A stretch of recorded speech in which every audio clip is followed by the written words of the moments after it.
Well, good afternoon and welcome to my first video on Worklight. I'm doing this in Worklight 6.1, and the reason I'm doing this is I've been working with Worklight for a few years now, starting with version 4, and now we're up to version 6.1. And there were a few items that have changed a little bit over time.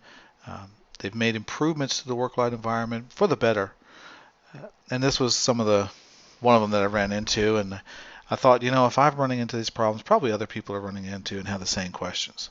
So in this video, what I'm going to talk about is Worklight adapters, and mainly focusing on one, how do I debug Java code that I put in a Worklight adapter? Worklight adapters can be used to talk to HTTP, SAP, and other back-end information systems.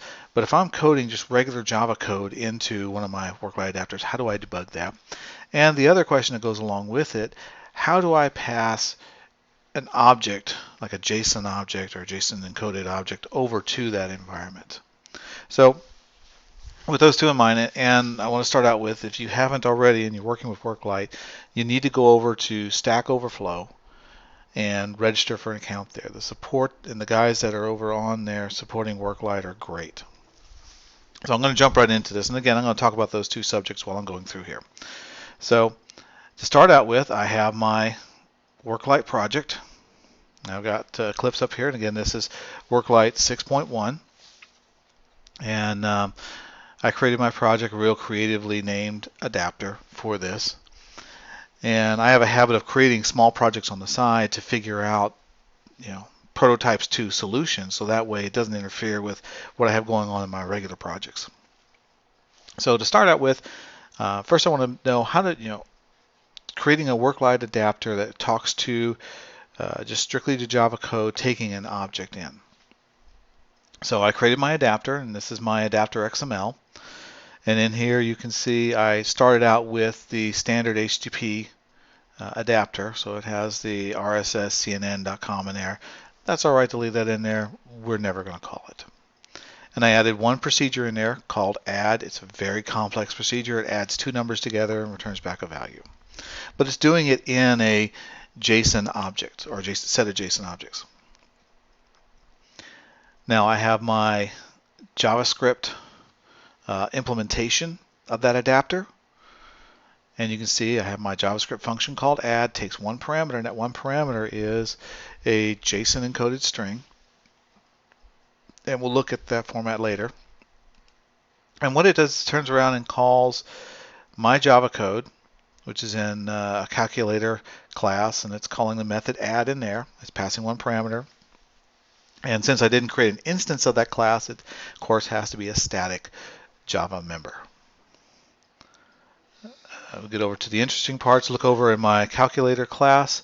Again, this is standard Java class. I have one method in here, a static method called add. It takes a string, returns a string. Now that string that's taking in is a JSON encoded string. So one of the first things I'm going to have to do with it when I get it out is parse it into a JSON object. And the environment already provides a JSON object class and parsers for you, so you can work with the JSON encoded string. So I do the parse, I get actually a JSON objects now. And the JSON object is based off of the hash map. So I can use the simple get and put functions to query the information out of there. Now, I wrote a helper method of value. Let me page down here and show you what it looks like. Just because, and I could have just hard coded this in, but I'm a little, I guess the term would be persnickety when it comes to coding, and I like doing it right, the first time. So it's actually going in there and verifying that, the value that I get out of the hash map or the JSON object is an instance of long, and then I pull the value out of the long. And that's how, when the coding happens, it's going to stick a numeric value. So I pull out the values for x and y out of the structure. I calculate what z is. Again, this is a really complex function, but you can imagine taking and going off and doing other things, calling other web services, reading from databases, doing other complex functions that you'd want to do on the adapter side, and then send the result back to the client versus having the client making multiple calls back and forth to the two different adapters. One that's not all that efficient from a time-wise, because you're making multiple calls. Two, it can become very expensive for your users who are on metered data plans, and it may push them over depending on how chatty your application becomes. So getting back to it, calculates Z, sticks it in the long, then I put that value back into the JSON object. So I'm replacing what the old value was for Z and now putting in a new value. And then last bit, convert that JSON object back to a JSON encoded string. And then that string is going to be returned back to the Worklight client, the JavaScript side, which can then take that and reconstitute a JavaScript object. So that's what the adapter that I have looks like. And I forgot to open it up over here to kind of show, but this is just the standard format for an adapter. The Java code, if you're interested, goes down into the server package or server folder. And in there, there'll be a Java folder, and then you can see there's the normal, Eclipse package look to it, and then there's my calculator class. So because it's in the server folder, it'll be deployed out into the Worklight development server or the Worklight production server when you get it out there. So your code will actually be deployed along with Worklight. Now the last bit of this is the actual client code that calls it. So if I go here to apps and see I called my app, it's a hybrid app, it's a really complex name, again, adapter. There's my common folder, and you can see some of the changes if you're familiar with earlier versions of Worklight. They've made a few changes in here. One, with previous versions of Worklight, when you created something like a hybrid application called, say, adapter, your main HTML would be called adapter.html. Now it's called index.html. And the same thing with your main JavaScript file before would be like adapter.js. Now it's called main.js. To me, these make perfect sense. These were, I applaud them for making those changes. So moving on, the index.html is real complicated. Dojo JavaScript, and I'm being very sarcastic. It's actually, one of the basic things you can do.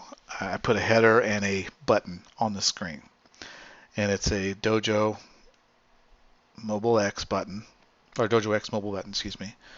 I'm using the translation functionality that's there in Worklight. So you can see I've got the ID for the text, and I've got the class translate on there, so that Worklight will translate it and pull the right values up for me. And then when the user clicks on the button, I've got an on-click method here that'll run JavaScript method called runAdapterCode. So if I go over to my main JS, the first half of the JavaScript is the stuff that Worklight puts in there that you don't want to really mess with that much. The second half is what I added in here. Now, I didn't go in and create any Dojo classes for this or controllers or any other fancy stuff. I went straight with the basic of just a JavaScript method. But you could easily have had it call off to some classes or have some event handling methodology that you were following. So in my run adapter, I talked about I wanted to be able to pass in a JSON object. So actually I'm creating here a JavaScript object. And it's got three members in it, X, Y, and Z. X has got a value of numeric 1, Y has a value of numeric 2, and Z has a string value of question mark, because we don't really know the answer to it yet. It's a very complex math function. And if you're familiar with calling adapters, and this is also in the documentation that's provided by IBM, there is the invocation data is another class you'll need to create, which basically tells Worklight what you want to call, what adapter and what methods. So in here, I want to call my calculator adapter, I want to call the procedure add, and I'm going to pass in this data. Now I actually played around with passing in just the actual the JavaScript object, and it didn't really convert over that well. And the simplest way I found, this is actually a suggestion from one of the guys on Stack Overflow, was to go ahead and just take that JSON object, convert it to a string. And the more I thought about it, it made sense because really under the covers, that's what the tool is going to do anyway, and then have to reconstitute out to some other class, which in turn I would have to write some code to convert that over to some other projos that I could use inside the Java class. So this makes it actually cleaner in my mind.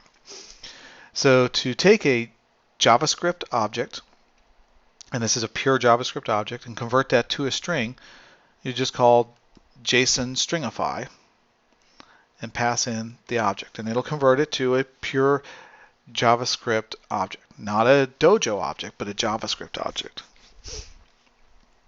And there's also the options you have to create when you're calling an adapter to tell it, because it's event-based driven, what to do if the call is successful and what to do if the call is a failure. So if it's on success, it's going to call my success method. On failure, it's going to call my failure method. Again, I like keep names simple when I'm doing these kind of proof of concept type things. I also like using the invocation context. And this is data that comes back to you either on the failure or the success. So you can kind of help trace down what was going on. And you can also use it in your event handler logic so you can kind of control the flow inside of there. So I suggest adding that information in. It's good for debugging, if nothing else. And then my two event handlers, I have my failure down here that just writes out to the log that something failed. And I have my success, which, the results come in. Now the results are going to be a JavaScript object that you have to actually go through and pull the pieces out you want. Under results, you're going to have, of course, your invocation results. And you're going to have your invocation context in there as well. And we'll look at that later when it's running. So I really want to see what were the results returned back from the method. So that's actually result, invocation result, result. And it's kind of redundant, but getting down to that last result here, we'll actually see when it's running, that has the string that was returned back from the Java method, the Java adapter that was called. And then what I'm doing is I want to convert that back into a JavaScript object. So to do that, we had the stringify above that converted it into a string. Then if you do JSON parse, you get back a JavaScript object. That's really neat, really quick, simple. And out of there, you can see this last logger statement I've got where I say, okay, print out the value of Z. Well, Z is a member of that JavaScript that's going to be returned, the JavaScript object. So we've looked at the actual code part of this. So let's actually go and run this. Now, as you can see, I've got my Worklight server started here.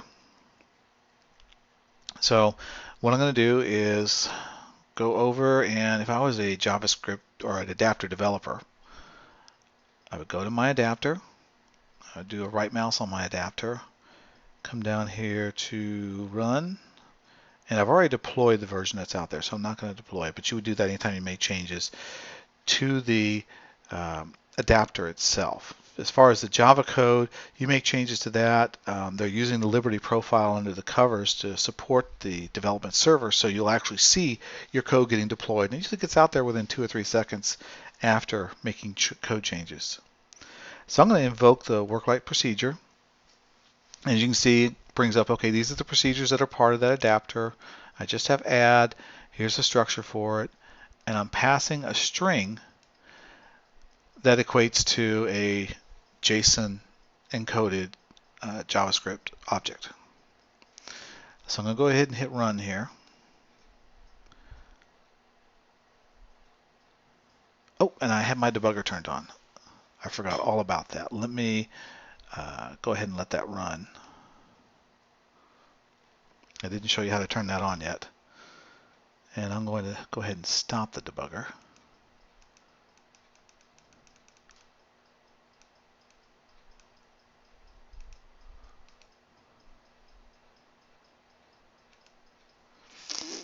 Okay.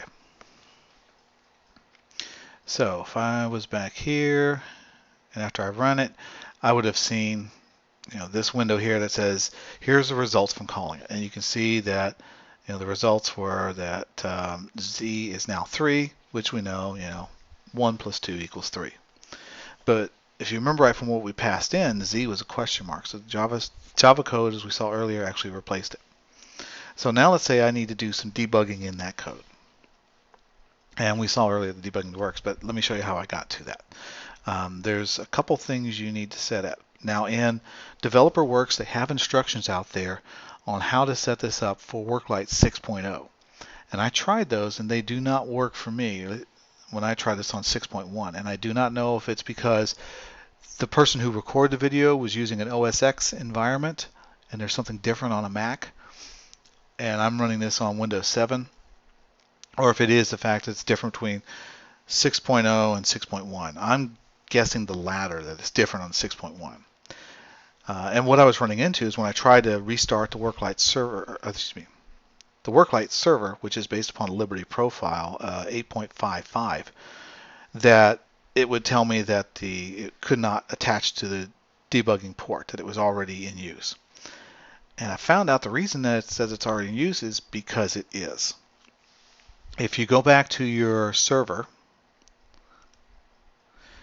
and you open up the little twisty on it, and I'm going to go ahead and scroll down to the bottom, you see there's a file called JVM options. Now this is the default options that come with Worklight. I haven't made any changes to it. So if I open up that file, one of the things right off the bat is that you can see that JDWP, which is the Java debugger, is already enabled. And it's already turned on, it's already set to port 10777. So that's why it was failing when I was trying to put in debug modes, because it's already in debug mode. So to actually do the debugging, what you're going to need to do is create a remote Java debugging definition. And easy way to do that is you can either go to the J2E, Java, or the debug perspective. I'm going to go ahead and go over to the debug perspective.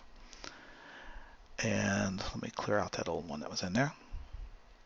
Come up here to the debug icon, click on the little pull down, go to debug configurations, and then in there, let me pull this down just a little bit.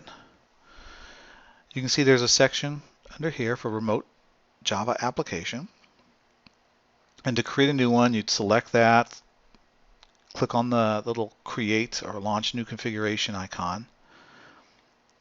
And that'll take you into a window that looks like this, where you can give it a name. I called mine debug adapter code. Select your project, which is the adapter project, my Worklight project where the code is.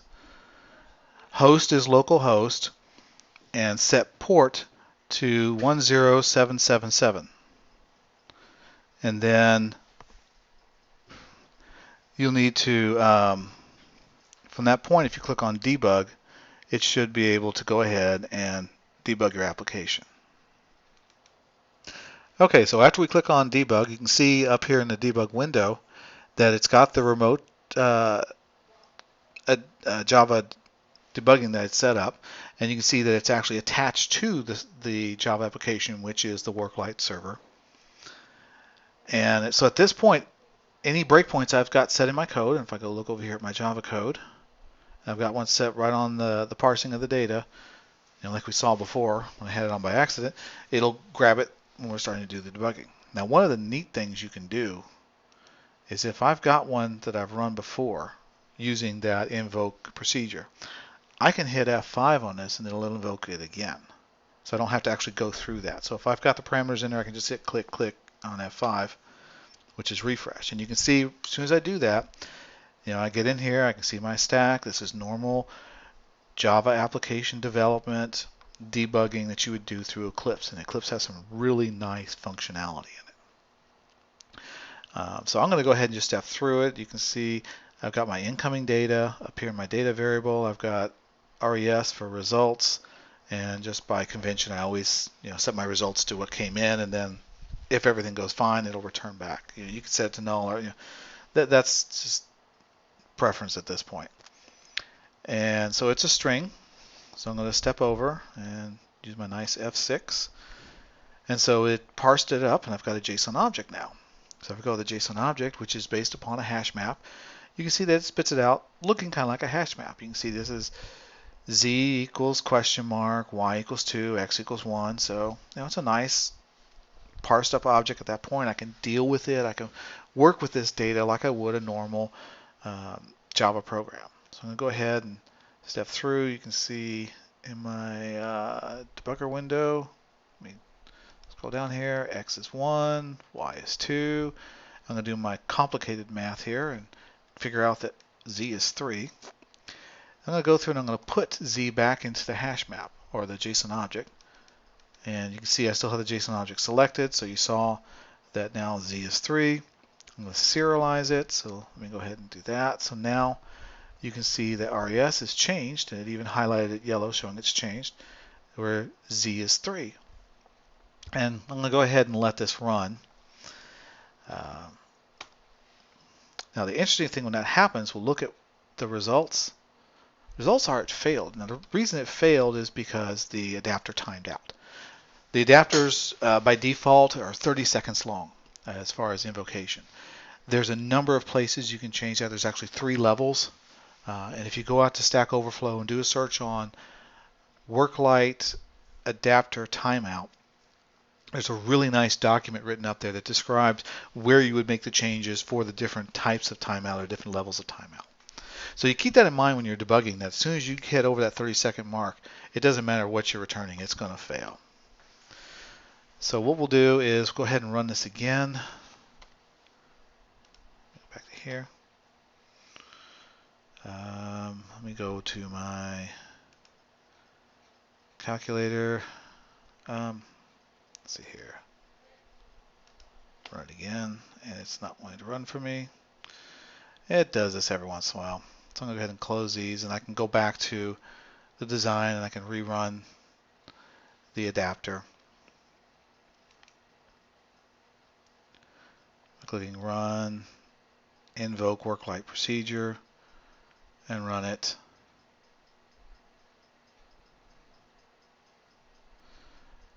It's going to hit my breakpoint. Again, I'm going to just tell it jump right over it, and then we can see, again, it works. Okay, fine. That's running it from inside of the Worklight environment. Now, as far as executing it from a JavaScript, and that's really where it gets more interesting. Now, you can execute your application from inside of Worklight, and it does a pretty good job on that. I guess I'm a little more old school. I like actually running it from inside of Chrome, because then I have a little more control and I can actually access the Chrome debugger. So I've got Chrome up here, and I've got pointing to where the port that's there for the Worklight development server. And the port numbers have changed. In 5.0, it defaulted to 8080. It was nice of them to actually change that to a different number, because there's always conflicts with other development tools that use port 8080 as well. So they use port 10,080. And so you plug in the address, you get to your adapter console, and I'm going to go ahead and do preview as common. And again, you can see my highly complex JavaScript application that just has a button on it. I'm going to do Control-Shift-I.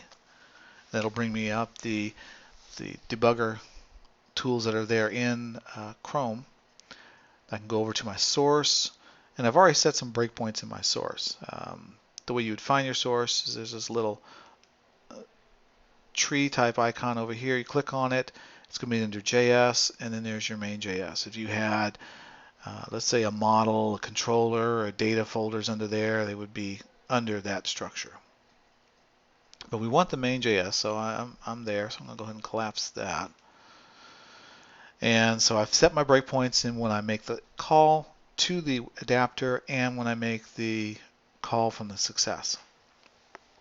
So those breakpoints are set, and I've also got the breakpoint set on the debugger, so I'm going to go ahead and hit go. And so I get up here, and one of the nice things I like about the Chrome debugger is if I hover over a value, it'll actually show me what's inside of there.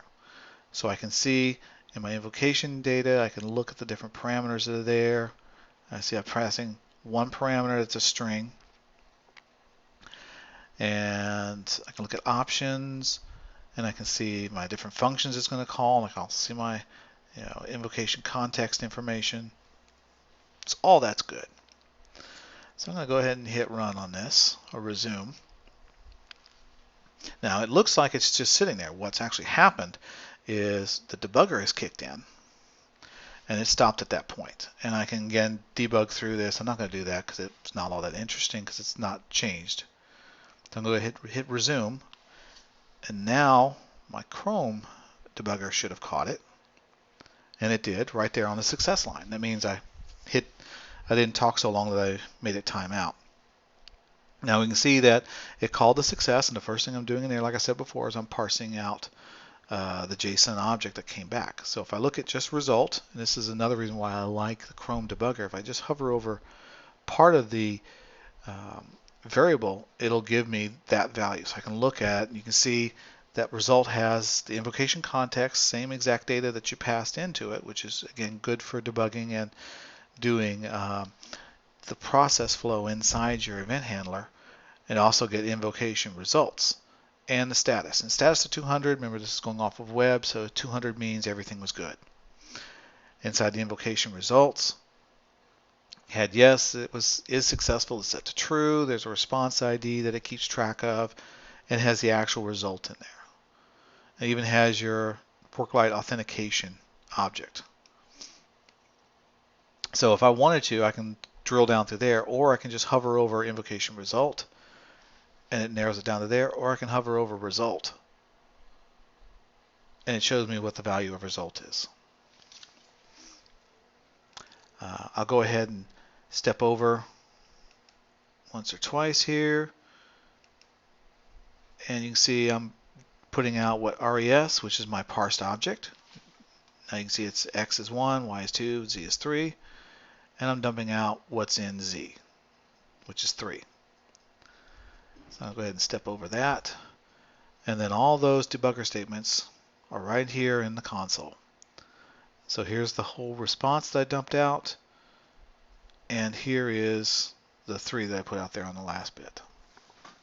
So that is, in a nutshell, doing debugging using Worklight adapters with Java code. And also intermixed in there is a technique for passing an actual object structure across to your adapter instead of passing in a bunch of parameters. And in my personal opinion, it's best practices to pass in an object just like you would do in Java or any other programming language to hold all your variables that you're passing into a program instead of having a long list of variables that you're passing, because over time those will change. You'll add more, remove more, and it just becomes much more of a problem doing it that way than having one object that you can actually pass around inside your application. So I hope you get some use out of this.